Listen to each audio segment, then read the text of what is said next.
ತತ್ವಾಂಶನ ಹೊರಗೆ ತೆಗಿಬೇಕಾಗಿದೆ. मैं आप सबका दिल से धन्यवाद करता हूं कि आप कांग्रेस पार्टी के कार्यकर्ता जिनके खून में इस संविधान का डीएनए ನಾನು ಮತ್ತೊಮ್ಮೆ ತಮ್ಮೆಲ್ಲರಿಗೂ ಕೂಡ ಮನಸ್ಪೂರ್ವಕವಾದಂತಹ ಧನ್ಯವಾದ ಹೇಳಕ್ ಬಯಸ್ತೇನೆ.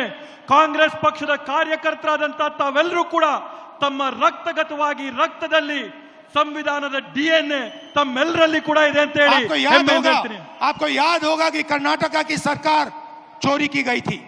ತಮಗೂ ಕೂಡ ನೆನಪಿರಬಹುದು, ಈ ಹಿಂದೆ ಕರ್ನಾಟಕ ರಾಜ್ಯದ ಸರ್ಕಾರನ ಕೂಡ ಕಳ್ತನ ಮಾಡಿದ್ದಂಥದ್ದು. पैसा देकर चोरी की गई थी.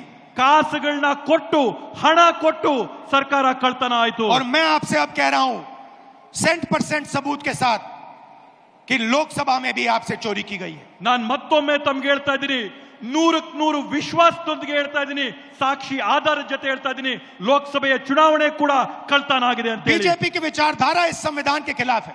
ಬಿಜೆಪಿ ಅವರ ತತ್ವ ಸಿದ್ಧಾಂತ ಈ ಸಂವಿಧಾನದ ವಿರೋಧವಾಗಿದೆ.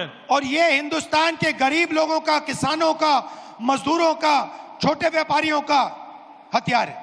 ಇವತ್ತು ಈ ಸಂವಿಧಾನ ಈ ದೇಶದಲ್ಲಿರ್ತಕ್ಕಂಥ ಬಡವರು, ಕಾರ್ಮಿಕರು, ರೈತರು, ಕೂಲಿ ವರ್ಗದವರು ಇವರೆಲ್ಲರ ರಕ್ಷಣೆಗಿರ್ತಕ್ಕಂಥದ್ದು ಈ ಒಂದು ಪವಿತ್ರ ಪುಸ್ತಕ ಮಾತ್ರ.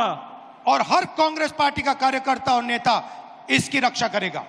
ಮತ್ತೆ ಪ್ರತಿ ಕಾಂಗ್ರೆಸ್ ಪಕ್ಷದ ನಾಯಕರುಗಳು, ಮುಖಂಡರುಗಳು, ಕಾರ್ಯಕರ್ತರು ತಾವೆಲ್ಲರೂ ಕೂಡ ಇದರ ರಕ್ಷಣೆಯನ್ನ ಮಾಡಬೇಕು ಅಂತ ಮನವಿ ಮಾಡ್ತೀನಿ.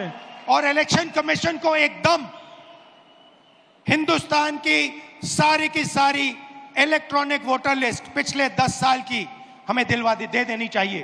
ಚುನಾವಣೆ ಆಯೋಗ ಇವತ್ತು ಈ ದೇಶದಲ್ಲಿ ನಡೆದಂತ ಕಳೆದ 10 ವರ್ಷದ ಚುನಾವಣೆಗಳ ಮತದಾರರ ಪಟ್ಟಿನ ಈ ಕೂಡಲೇ ಬಿಡುಗಡೆ ಮಾಡಬೇಕು ಅಂತ ಆಗ್ರಹ ಮಾಡ್ತೇವೆ.